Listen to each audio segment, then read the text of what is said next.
ভুয়া চিকিৎসকের ছড়াছড়ি, যার কারণে এবার মানুষের চিকিৎসা পরিষেবা কিংবা স্বাস্থ্য ব্যবস্থা নিয়ে দুশ্চিন্তায়।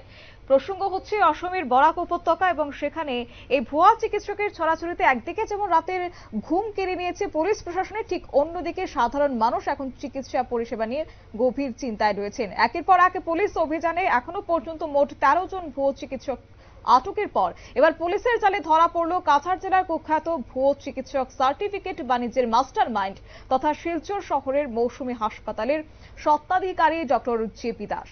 আর দীর্ঘদিন ধরে নানান অভিযোগে জর্জরিত এই তথাকথিত চিকিৎসকের কৃতকর্ম নিয়ে জনমনে ক্ষোভ চরমে পৌঁছেছিল। অবশেষে বুধবার পুলিশ তাকে গ্রেফতার করে আদালতে পেশ করে এবং আদালতের অনুমতি নিয়ে 4 দিনের পুলিশ হেফাজতে নিয়ে জিজ্ঞাসাবাদ শুরু করেছে তদন্তকারী দল। কি রয়েছে বিস্তারিত শুনুন।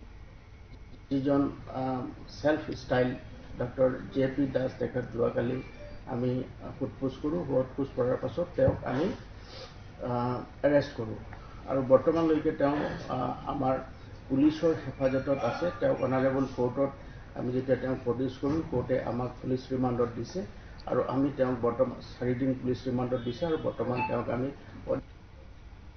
আপনারা শুনলেন, অর্থাৎ পুলিশের এক উচ্চপদস্থ সূত্রে জানা গেছে সাম্প্রতিক সময়ে কাছাড়ে যেসব ভুয়ো চিকিৎসক বা মুন্না ভাই ধরা পড়েছে তাদের অধিকাংশই ডক্টর জেপি দাসের কাছ থেকে মোটা অঙ্কের অর্থের বিনিময়ে নকল সার্টিফিকেট সংগ্রহ করেছিল।